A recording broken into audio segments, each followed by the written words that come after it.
हमारे आसपास जितनी भी चीजें हैं सारी की सारी किसी ना किसी ग्रह की ऊर्जा से प्रभावित होती हैं। हम जीवन में जो भी करते हैं वो भी किसी ना किसी ग्रह की ऊर्जा को रिप्रेजेंट करता है।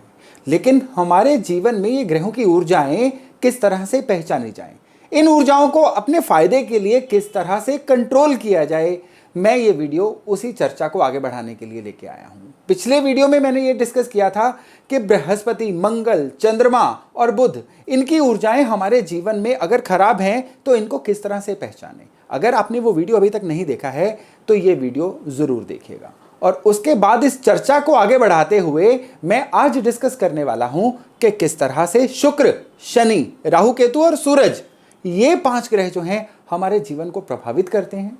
किस तरह से हम अपने आसपास ये देखें कि ये ग्रह हमसे किस तरह से बात कर रहे हैं, हमारे जीवन में इनकी ऊर्जा दिख किस तरह से रही है और ये ऊर्जा हमारे जीवन को प्रभावित किस तरह से कर रही है। यकीन मानिए, अगर हम इन चीज़ों को पहचानना शुरू हो जाए ना तो हम अपनी बहुत सारी दिक्कतों को आने से पहले ही खत्म कर सकते हैं। बल्कि हमारी जो दिक्कतें चल रही हैं ना, हमारी जो भी परेशानियां चल रही हैं, हम उनके वॉल्यूम को भी बहुत हद तक कम कर सकते हैं। नमस्ते, मेरा नाम है योगेश शर्मा। स्वागत है आपका happy life with Yogesh Sharma में। और दोस्तों, आगे बढ़ने से पहले एक विनम्र निवेदन कि अगर अभी तक आपने अपने इस चैनल को सब्सक्राइब नहीं किया है तो कृपया सब्सक्राइब जरूर करिएगा और बेल बटन दबाना ना भूलिएगा। तो चलिए इसी चर्चा को आगे बढ़ाते हुए हम सूरज से शुरू करते हैं। सूर्य, सन, हेड ऑफ द फैमिली, हमारे सोलर सिस्टम के मुखिया। सूर्य की एनर्जी है जो हम लेते हैं और जिंदा रहते हैं। सूर्य की एनर्जी बाकी ग्रह लेते हैं और उसको ट्रांसलेट करके हम तक लेके आते हैं। तो सूर्य इस तरह से बहुत ही इंपॉर्टेंट ग्रह हैं, तभी तो सूर्य को जीवन ऊर्जा बोला गया है। सूर्य जिनके भी बर्थ चार्ट में बलवान होते हैं ना, अच्छे होते हैं, सबसे उनके बीच में बड़ी बात यह होती है कि उनका टेम्परामेंट शॉर्ट होता है। वो लंबी बातें नहीं कर सकते हैं, वो लंबी चीजें सुन नहीं सकते हैं, वो तुरंत ही मौके पे ही कहेंगे to come to the point. वो अपनी बात को समझा भी कम शब्दों में सकते हैं और सामने वाले से भी लंबी बातें सुनना पसंद नहीं करते हैं, क्योंकि उनको सॉल्यूशन दिखता है, उनको समाधान दिखते हैं और उनको पता होता है कि ये जितनी लंबी लंबी बातें हो रही हैं, इनके क्रक्स में कोई एक ही समाधान बैठा हुआ है। आप किसी अच्छे सूर्य वाले से बात कर लीजिएगा, वो आपको एक ही बात बोलेगा कि मुद्दे की बात करो। वो बिल्कुल पॉइंट पे आने की बात करेगा और सच में उनके बताए हुए जो समाधान होते हैं ना, ये समाधान बड़े सटीक होते हैं और वो सचमुच काम करते हैं। आप अगर अपने जीवन में बिल्कुल सॉल्यूशन लेस हो रखे हैं, आप ब्लॉक हो रखे हैं, आपको सूझ ही नहीं रहा है जाए तो जाए कहां, करे तो करे क्या, तो फिर समझ जाइएगा अब आपके सूर्य खराब हो रहे हैं। अब आपको वो दिखना ही बंद हो गया है जो असल में दिखना चाहिए। सूरज अगर लग्न में हो ना, फर्स्ट हाउस में, तो ये इंसान को प्रभावशाली व्यक्तित्व तो देते हैं लेकिन उसकी आईज को बहुत हिट करते हैं। नॉर्मली देखा गया है लग्न के सूर्य या छठे घर के सूर्य होना, इन लोगों को एक तो गुस्सा बहुत आता है लेकिन प्रभाव बहुत अच्छा होता है समाज में इनका, लेकिन इनकी आंखों के ऊपर इसका प्रभाव जो है बहुत ज्यादा पड़ता है। कोई ना कोई कारण ऐसा बन जाता है जिसकी वजह से इनकी जो आई साइट है वो आने वाले समय में खराब हो जाती है। तो ये तो थी बातें सूरज के एब्सोल्युटली अकेला होने की, लेकिन सूरज जो है हर ग्रह के साथ मिलकर हमारे जीवन को बड़े अच्छे से प्रभावित करते हैं। अपने दोस्तों जैसे कि गुरु, मंगल, चंद्रमा, बुध, इनके साथ मिलकर सूरज हमारे जीवन में बहुत बड़े बड़े परिवर्तन लेके आते हैं। सूरज बुध एक साथ हो तो उस इंसान के काम करने का स्केल बहुत बड़ा हो जाता है। वो जो भी करेगा वो किंग साइज करेगा, अच्छा या बुरा, लेकिन करेगा वो किंग साइज। सूरज और गुरु एक साथ होंगे, वो विद्वान बहुत होगा, उसको हर चीज की नॉलेज होगी, पढ़ाई चाहे से जैसी भी उसकी हो, लेकिन उसको नॉलेज हर चीज की होगी और वो नॉलेज बड़ी सटीक वाली नॉलेज होगी। सूर्य गुरु एक साथ जिनके होते हैं उनसे सलाह लेना जो है हमेशा बड़ा फायदेमंद रहता है।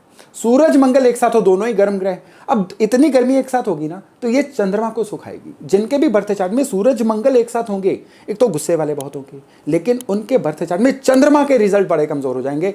उनके चार्ट में चंद्रमा जिस भी घर में बैठे होंगे ना, उस घर के प्रति चिंताएं उनको होंगी और उनको चंद्रमा की ओवरऑल दिक्कतें जैसे कि एंग्जाइटी, स्ट्रेस, ये चीजें बहुत ज्यादा रहेंगी। सूर्य और चंद्रमा जिनके एक साथ होंगे, देखिए सूर्य चंद्रमा एक साथ होते कब हैं? वो तब होते हैं जब इंसान अमावस वाली रात को पैदा हुआ हो।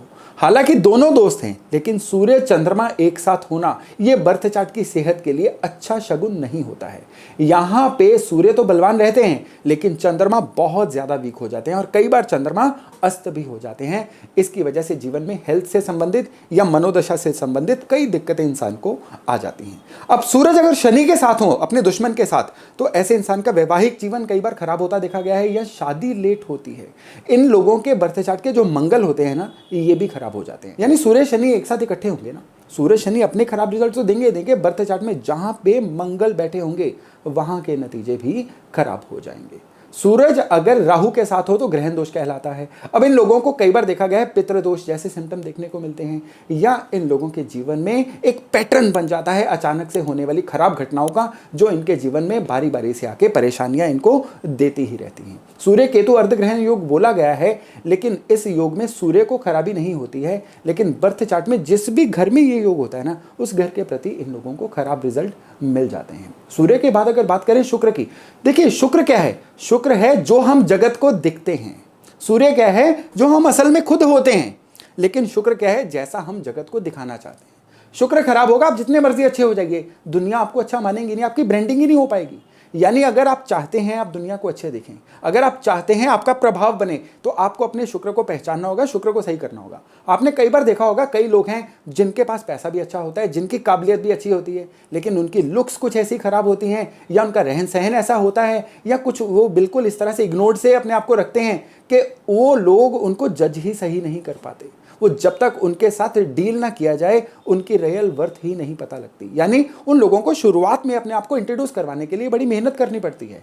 ये खराब शुक्र की निशानियां होती हैं। खराब शुक्र की एक अन्य निशानी होती है, इंसान कमाता तो है लेकिन खर्च नहीं कर पाता है, उसके पैसे बाकी लोग एंजॉय करते हैं। ये खराब शुक्र की निशानियां होती हैं। खराब शुक्र हेल्थ में डायबिटीज भी दे देता है, पैनक्रियाज की दिक्कत दे देता है, लोअर एब्डोमेन की दिक्कतें देता है। खराब शुक्र सबसे ज्यादा जो दिक्कत देता है ना इंसान को, वो स्किन की ट्रबल दे देता है। तो आपको अगर इन चीजों में से कोई चीज भी होती नजर आएगी ना, तो आप समझ जाइएगा कि शुक्र खराब है। शुक्र का अच्छा होना जो है आपके जीवन में लग्जरी एलिमेंट लेके आता है। शुक्र का अच्छा होना जो है आपके जीवन में सुख सुविधाओं के आने के रास्ते बनाता है। लेकिन यहीं पे अगर हम बात करें शनि की, शनि जैसा कि मैं अपने पुराने वीडियोस में भी कह चुका हूं कि हमारे कर्मों के देवता हैं। ये ऊर्जा हमारे कर्मों को डिसाइड करती है।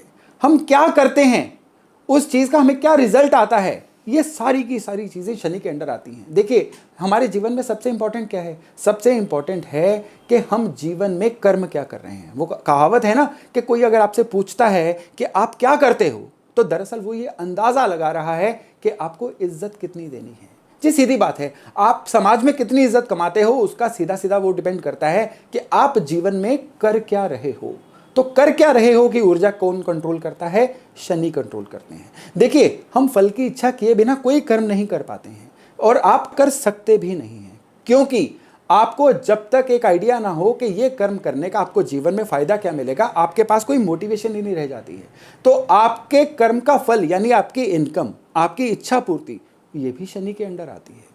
आप जीवन में कुछ भी ढंग का कर नहीं पा रहे हैं ना, या आप जो भी कर रहे हैं उसका आपको नतीजा ही नहीं आ रहा है, ये सारी चीजें शनि के खराब होने की निशानियां हैं। आपके बर्थ चार्ट में शुक्र डील करते हैं आपके पास पैसा कितना होगा, शनि आपके इंडिकेट करते हैं आप करेंगे क्या।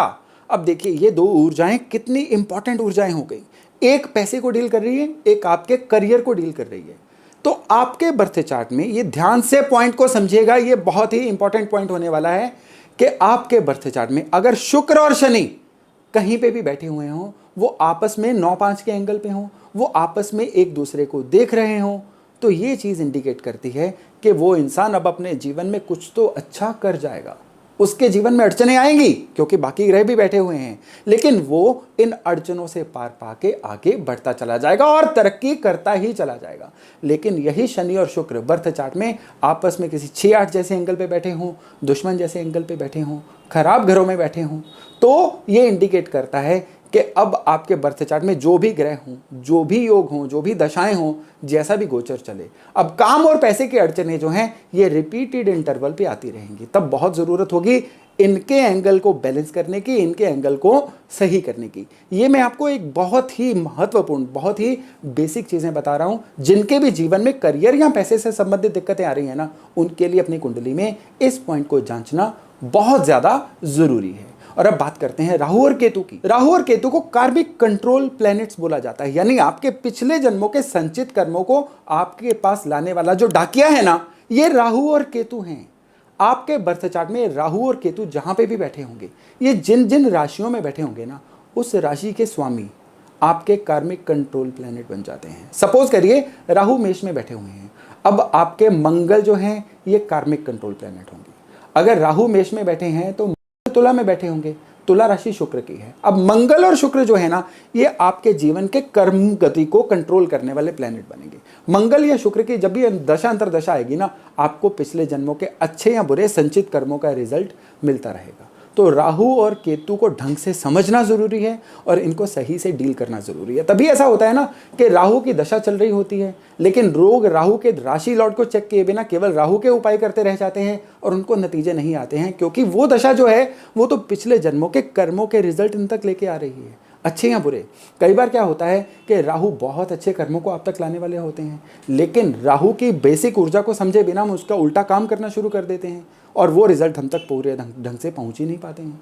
तो इस तरह से हम अपने जीवन में इन ऊर्जाओं को समझ के, अगर थोड़ा सा समझ के इनके हिसाब से बिहेव करना शुरू कर देना, यकीन मानिए जीवन में आपकी अड़चनें बहुत हद तक कम हो सकती हैं। अब आपके दिमाग में एक सवाल आ रहा होगा कि ये तो हमने ऊर्जाओं को समझ लिया, लेकिन अगर इन ऊर्जाओं में कोई गड़बड़ है तो उनको सही कैसे किया जाए। तो चलिए हम थोड़ी सी उपायों की चर्चा भी करते हैं, क्योंकि उपायों के बिना कोई भी चर्चा जो है हमेशा अधूरी रहेगी। बात है सूर्य की। अगर आपके जीवन में आपको समाधान नहीं दिख रहे हैं, आप ब्लॉक हो रहे हैं, तो सूर्य की समस्या है। सूर्य का इलाज किस तरह से किया जा सकता है? सबसे पहले तो आपको विष्णु सहस्त्र नाम का पाठ करना चाहिए, सूर्यांजलि देनी चाहिए, और सबसे जरूरी बात, सूर्य की तरह अपने जीवन को डिसिप्लिन रखना होगा। टाइम पे जाके टाइम पे सोना होगा। ये सिंपल सी उपाय है देखने में, लेकिन ये आपके सूर्य को आपके बहुत ज़्यादा फेवर में कर देती है। शनि की खराबियां हैं, करियर में दिक्कत है, इनकम में दिक्कत है, तो आपको क्या करना है? भैंसे की सेवा करनी है, अपने घर के पश्चिम को सही रखना है। जितनी लेबर क्लास है आपको उनको कुछ ना कुछ गिफ्ट या खिलाते पिलाते रहना है। और शनि का जो सबसे बड़ा उपाय है वो है शिव उपासना। आप शिव उपासना करिए और फिर देखिएगा कि शनि की ऊर्जा किस तरह से आपकी फेवर करती है।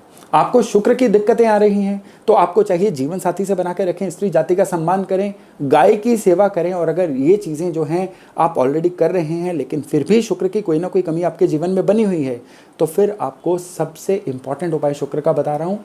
ये उपाय है, सबसे पहले तो अपने घर में साफ सफाई रखिए। स्पेशली आपका जो बेडरूम है ये बहुत ही साफ सुथरा रहना चाहिए।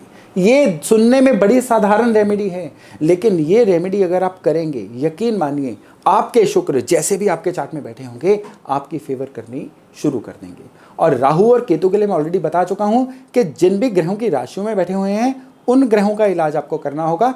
राहु और केतु अपना फल खुद ब खुद आपको अच्छा देना शुरू कर देंगे। तो दोस्तों ये थी एक चर्चा, ग्रहों का हमारे जीवन पे प्रभाव कैसा होता है, उनको पहचाना कैसे जाए, अगर वो ये खराब हैं तो इनको सही कैसे किया जाए। तो दोस्तों चलिए मिलते हैं बुधवार रात 8 बजे एक अन्य विषय, एक अन्य टॉपिक के साथ। तब तक अपना खूब ध्यान रखिएगा। नमस्ते।